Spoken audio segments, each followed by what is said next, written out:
Hello friends, आप सभी को मेरा नमस्कार। बहुत बहुत स्वागत है आप सभी का स्टडी विद ज्ञान प्रकाश में। उत्तर प्रदेश के अंतर्गत जो भी प्रतियोगी परीक्षाएं आयोजित की जाती हैं, उन प्रतियोगी परीक्षाओं में उत्तर प्रदेश पर आधारित प्रश्न भी पूछे जाते हैं।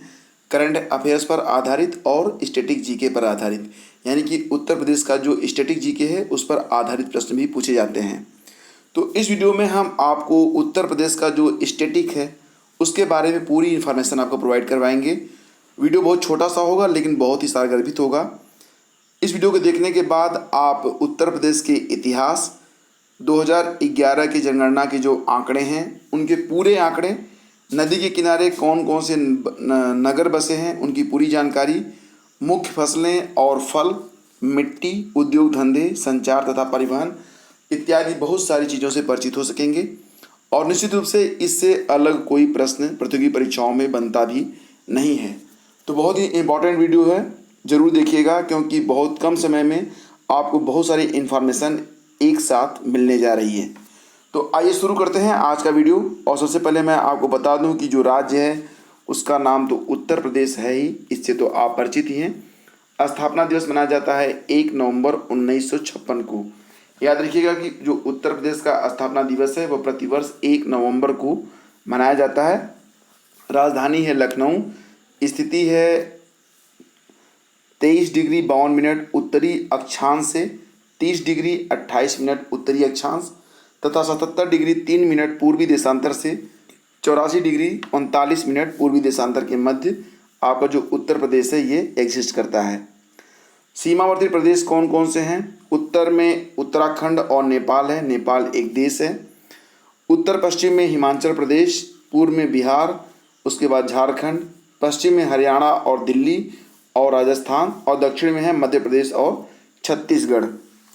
विधानमंडल द्विसदनात्मक है और विधानसभा सदस्यों की संख्या कितनी है? कुल मिला के 404 है। 403 जो होते हैं ये निर्वाचित होते हैं, एक एंग्लो इंडियन होता है जिसको राज्यपाल मनोनीत करता है।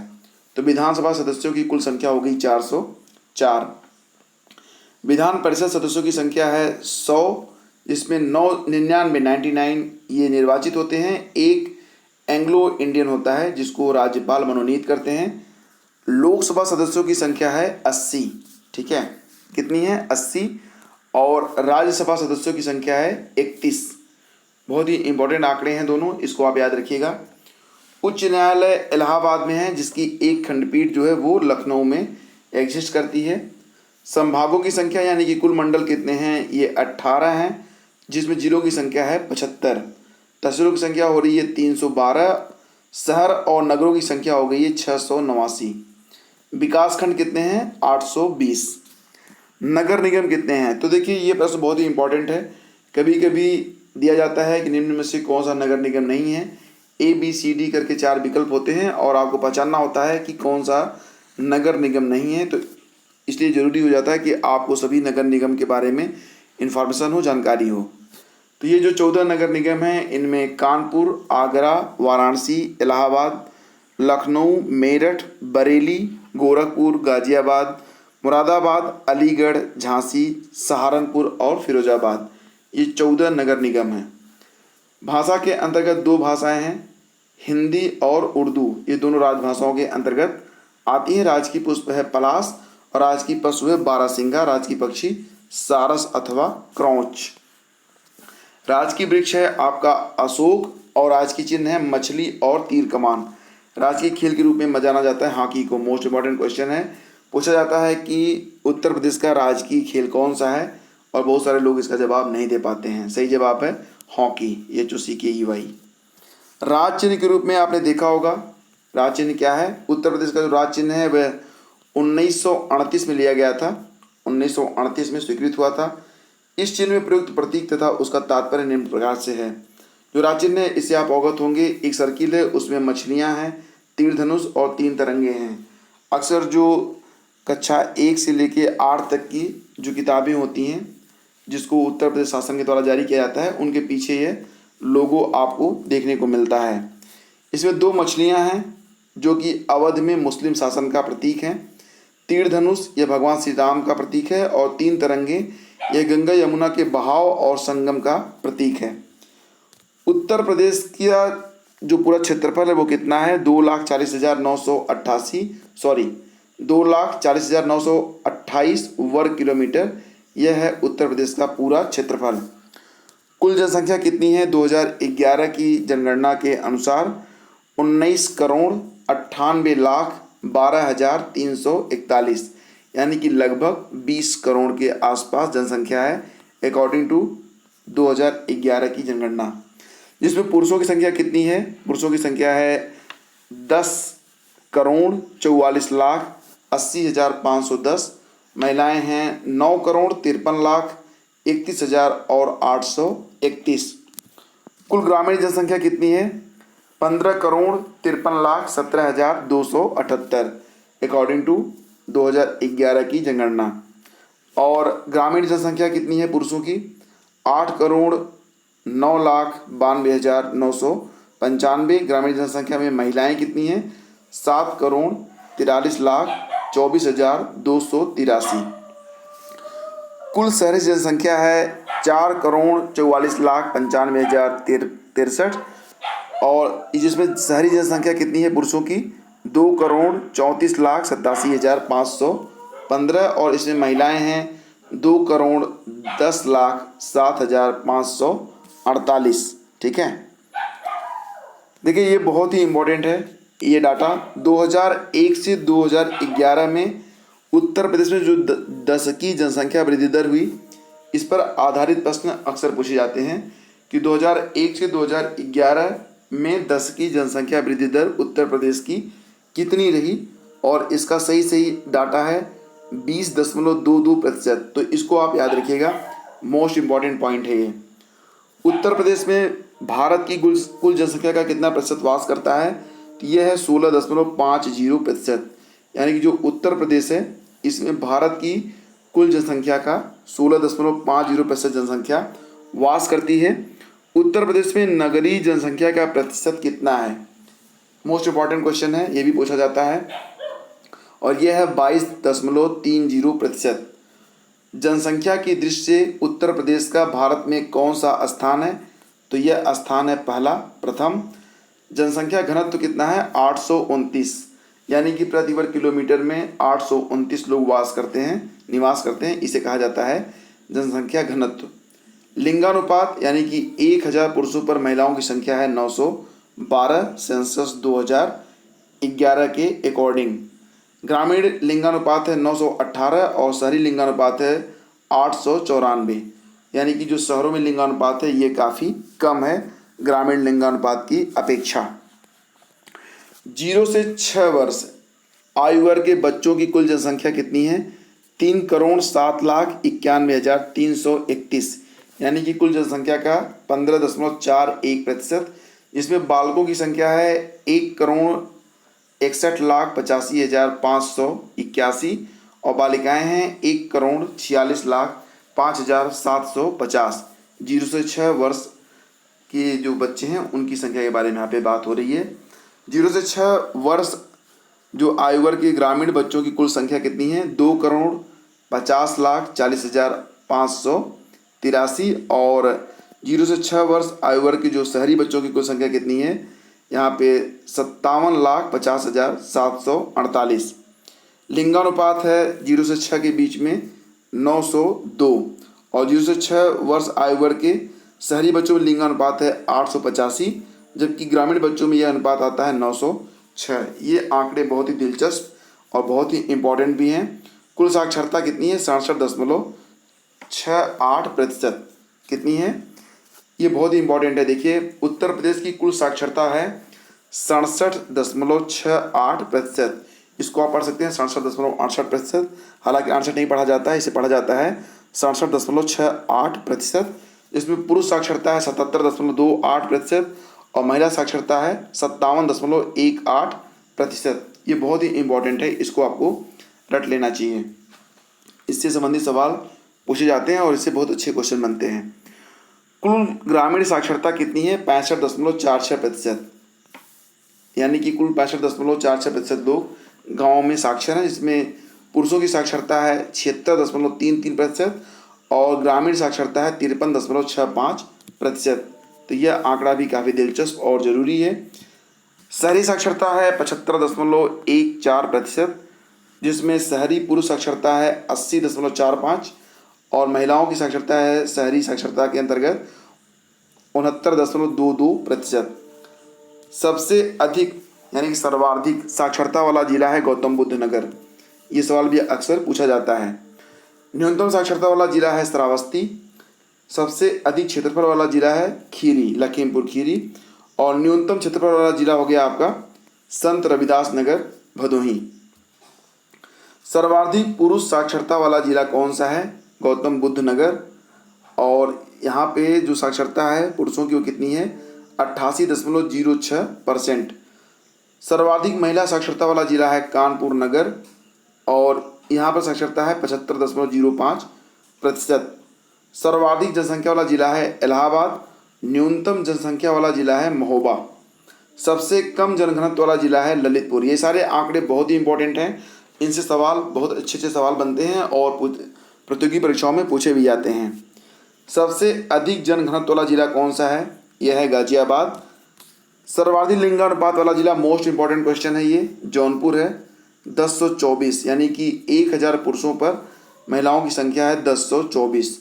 जौनपुर याद रखिएगा सर्वाधिक लिंगानुपात वाला जिला है। न्यूनतम लिंगानुपात वाला जिला है आपका गौतम बुद्ध नगर। 1000 पर 851 महिलाएं यहाँ पर पाई जाती हैं। जो प्राकृतिक प्रदेश हैं उसके बारे में अगर बात करें तो 3 तरीके के प्रदेश यहाँ पे पाए जाते हैं। तराई प्रदेश, गंगा यमुना का मैदानी प्रदेश और दक्षिण का पठारी प्रदेश। ठीक है। और प्रमुख नदियाँ हैं गंगा, यमुना, रामगंगा, काली अथवा शारदा। काली नदी अथवा शारदा नदी एक ही नदी का नाम है। घाघरा, गंडक, कोसी, चंबल, बेतवा, सिंध, केन और सोन, ये उत्तर प्रदेश की मुख्य नदियां हैं। अब इसमें देखिए एक सवाल कभी कभी पूछा जाता है कि वह कौन सा शहर है जिसके बीचों बीच नदी बहती है, और ये दुनिया का अपने आप में एक अनोखा शहर है। तो शहर का नाम है जौनपुर। जौनपुर के बीचों बीच कौन सी नदी बहती है? गोमती बहती है। गंगा के किनारे कौन कौन से नगर बसे हुए हैं? ये हैं गढ़मुक्तेश्वर, राजघाट, नरौरा, सोरों, बिठूर, फर्रुखाबाद, कानपुर, मिर्ज़ापुर, वाराणसी और गाजीपुर। यमुना के किनारे जो नगर बसे हैं वो हैं मथुरा, वृंदावन, आगरा, बटेश्वर, कालपी और कौशाम्बी। गंगा यमुना के संगम पर बसा है इलाहाबाद यानी कि प्रयाग। गोमती के किनारे बसे हैं लखनऊ, सुल्तानपुर और जौनपुर, जबकि जौनपुर के बीचों बीच से गोमती गुजरती है। यह शहर को 2 भागों में बांटती है। घाघरा सरयू के किनारे है अयोध्या। जलवायु के बारे में अगर बात करें तो 3 ऋतुएं होती हैं। ग्रीष्म ऋतु मार्च से मध्य जून तक, फिर आता है वर्षा ऋतु मध्य जून से सितंबर तक, उसके बाद शीत ऋतु यानी कि अक्टूबर से फरवरी तक यहाँ पर शीत ऋतु का रहता है।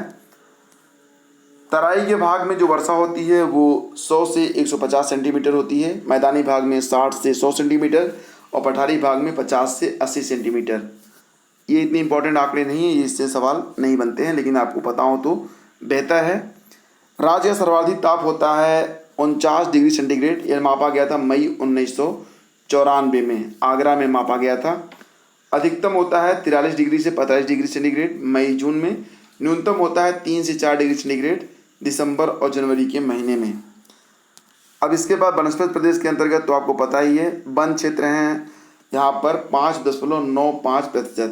ये इम्पोर्टेंट है, यानी कि 14,338 वर्ग किलोमीटर केवल वन है। पूरा क्षेत्रफल है इसके बारे में तो आपको पता ही है, उसमें से 14,338 वर्ग किलोमीटर केवल वन है। खनिज पदार्थ जो पाए जाते हैं उत्तर प्रदेश में, उसमें चूना पत्थर है, डोलोमाइट, तांबा, जिप्सम, कांच, संगमरमर, फास्फोराइड और कोयला। तांबा कहाँ पे पाया जाता है? तांबा पाया जाता है ललितपुर में। बॉक्साइट यह प्राप्त होता है बांदा और वाराणसी में।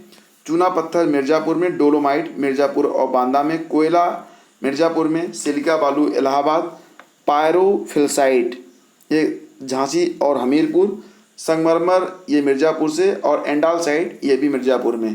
ये सारे जो अयस्क हैं और जो धातुएं हैं जहाँ पे पाई जाती हैं, इनमें से सबसे इंपॉर्टेंट अगर बात करें तो तांबा ललितपुर, बॉक्साइट बांदा और वाराणसी, चूना पत्थर मिर्ज़ापुर, डोलोमाइट के बारे में भी पूछा जाता है मिर्ज़ापुर और बांदा में, सिलिका बालू कहाँ पे पाया जाता है? इलाहाबाद में, संगमरमर कहाँ पे पाया जाता है? मिर्ज़ापुर में, एंडालसाइट कहाँ पे पाया जाता है? मिर्ज़ापुर में।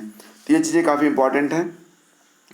मुख्य फसलों के बारे में आपको पता ही होगा। खाद्यान्न फसलें हैं चावल, गेहूँ, चना, जौ, मक्का तथा बाजरा। जिसमें नकदी फसलें हैं। नकदी फसलें वो फसलें होती हैं जिसको बेचकर किसान नगद यानी कि रुपया कमाता है। इसमें चाय, कपास, अलसी, मूंगफली, गन्ना, तिल, सरसों और तंबाकू हैं। गेहूँ का उत्पादन होता है मेरठ, मुजफ्फरनगर, इटावा, बुलंदशहर, सहारनपुर, अलीगढ़, मुरादाबाद, एटा तथा मैनपुरी में। गन्ना पैदा होता है गोरखपुर, देवरिया और मेरठ में। हालांकि ये पूरे प्रदेश में पैदा होते हैं लेकिन यहाँ पर इसकी फसल अधिक होती है।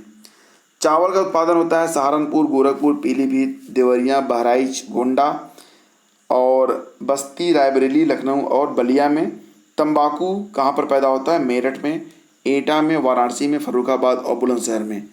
कपास का जो उत्पादन होता है कानपुर, बुलंदशहर, मथुरा तथा अलीगढ़ में। और पटसन यह उगाया जाता है देवरिया और गोरखपुर में।